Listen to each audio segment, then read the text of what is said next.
day everyone, this is me Diana and welcome to my YouTube channel. So for today's video, I will going to discuss 5 global financial institutions that finance debt and discuss their pros and cons. And also I will discuss 5 various electronic banking institutions in the Valbiliran that uses electronic transaction. And of course, I will going to enumerate their respective services inbound and outbound and discuss their pros and cons.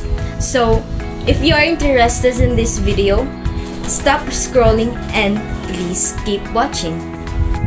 So, global financial institutions that finance debt play a crucial role in the international financial landscape by providing loans, credit facilities, and investment opportunities. So, here are 5 such institutions along with a discussion of their pros and cons in the financial cycle. So first, we have here International Monetary Fund or IMF. So their pros is stabilization rule, policy advice, and conditionality. So first, stabilization rule. The IMF provides emergency loans to the countries facing balances of payment crisis, helping stabilize their economies. Next is policy advice. Offers technical assistance and policy advice to help countries implement effective economic policy. Lastly, we have conditionality. Loans often come with condition and promotes fiscal discipline and structures reform, potentially leading to the long-term economic ability. Their cons is austerity measures, sovereignty issues, and short-term focus. So first, austerity measures.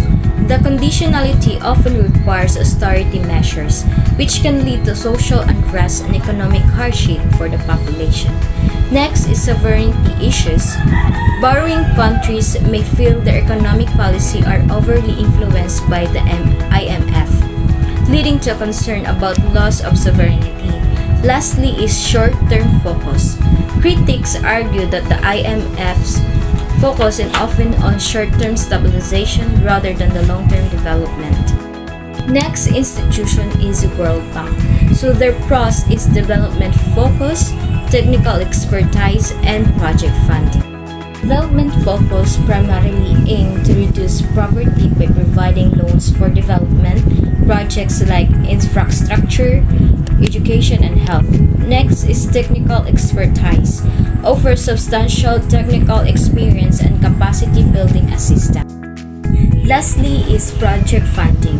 Provides funding for projects that might not be attractive to private investors due to their size or risk.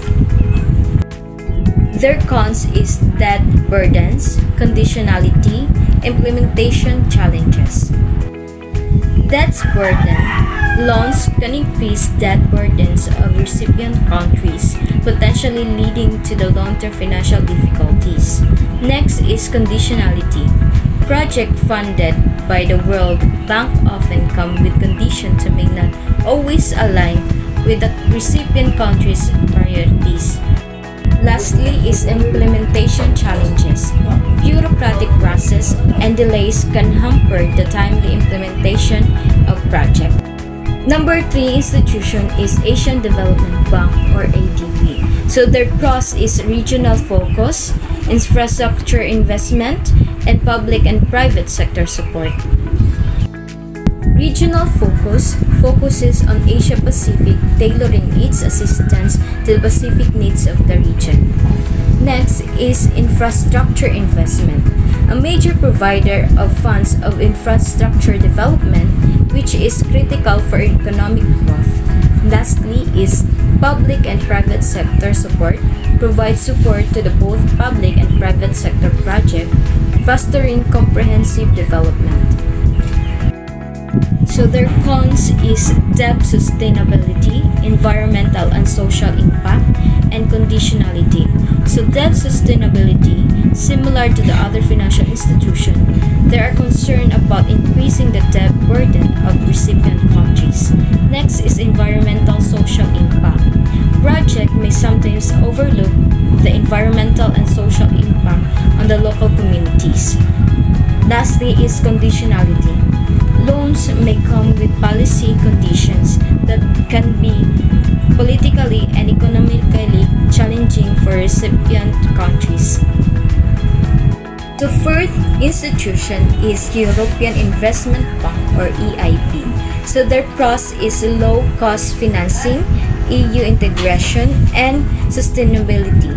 So low-cost financing provides long-term financing at low interest rates, supporting various sectors including infrastructures, innovation, and SMEs. Now, next is EU integration.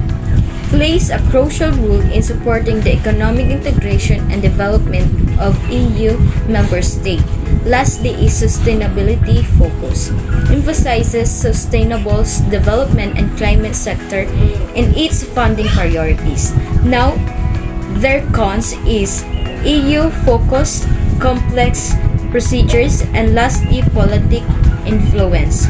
So EU focus primarily benefit EU countries, limiting its impact on global development. Complex procedures borrowing from EIB can involve complex and lengthy procedures. Lastly is political influence. Its operates can be influenced by the political dynamic within the EU. So last global financial institution is International Finance Corporation or IFC. So their pros is private sector development, innovative financing, risk mitigation.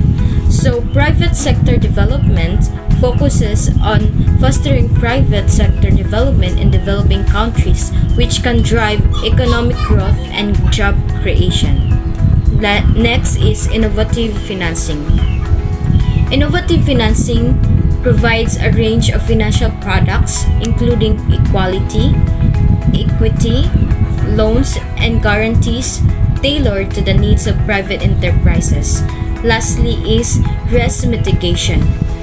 Risk mitigation helps mitigate investment risk, encouraging private investment in challenging environment.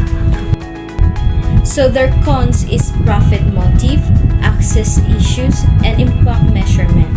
So profit motive, as it focuses in the private sector, there is a risk that profitability may be prioritized over social and environmental concern.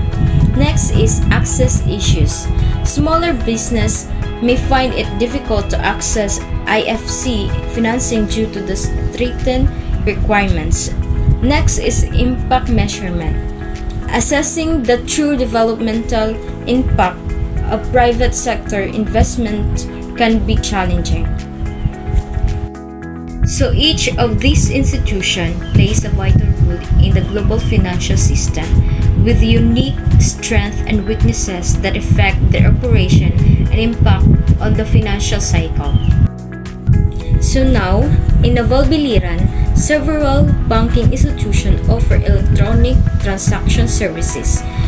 So here are an overview of K-banks, their respective inbound and outbound services, and discussion of the pros and cons of their services. So first, we have here the Land Bank of the Philippines or Land Bank. So their services inbound, savings and checking account, time deposit, loan application, and electronic payment services. So service outbound, fund transfer, bill payments, mobile and online banking services, and ATM services. So their cons is governmental back, wide range of services, and extensive network. So governmental back provides a sense of security and stability. Wide range of services cater various financial needs including agricultural focused loans. Extensive network, multiple ATMs and branches across the regions. So their cons is traditional banking hours, service delay. So traditional banking hours limited to the standards banking hours which may inconvenient. Next is service delay. Potential for longer wait times due to the high demand. Second, so we have here the Philippine National Bank or PNB. So their service inbound accepts savings and time deposit, provides loan facilities and electronic payment option. So their services outbound offers online and mobile banking services, fund transfers, remittances, and bill payments. So their pros is comprehensive services, strong reputation, and secure. Comprehensive services, wide range of financial product and services, strong reputation, established bank with solid track record, and secure, high level of security of online transaction. Their cons is limited hours and occasionally technical issues. Limited hours, traditionally banking hours can be constrained. And lastly, occasionally technical issues, system downtime can affect services delivery. Third, we have here the Rural Bank of Noval Incorporate. So their service inbound is saving deposit, microloans, and insurance product. And services outbound is remittances, electronic payments, and ATM services. So their pros is community focus, personalized services. So community focus, tailored services to meet local needs. And personalized service, more personalized customer service compared to larger banks. And their cons is limited services and single unit operation. Limited services, smaller range of services compared to the major commercial banks. Single unit operation, limited age scalability. So fourth, we have here the BDO Network Bank. So their services inbound is passbook savings, ATM savings account, checking accounts, business and personal loans. And their services outbound is online banking, mobile banking, ATM withdrawals, bill payments, and fund transfer. So their pros is extensive ATM network, advanced digital platform, and wide range of product. So extensive ATM network, easy to access to cash withdrawal, advanced digital platform, user-friendly online and mobile banking application. Lastly, wide range of product, comprehensive suite of financial services. Lastly, their cons is higher fees, service delays.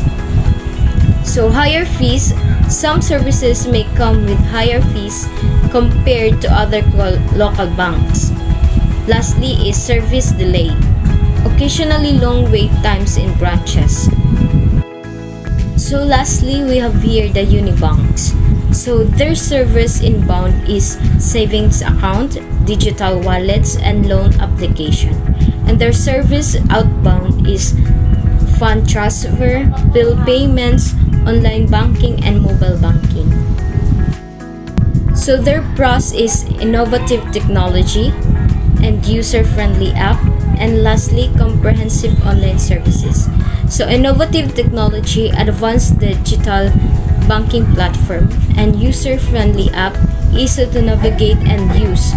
Lastly is comprehensive online services, is wide range of transaction can be done online. And their cons is higher transaction fees, system downtimes. So higher transaction fees, certain transaction may incur higher fees, and system in downtimes, occasionally technical issue affecting service availability. So these institutions collectively enhance financial accessibility and convenience in Naval Biliran despite some challenges related to technology and service availability.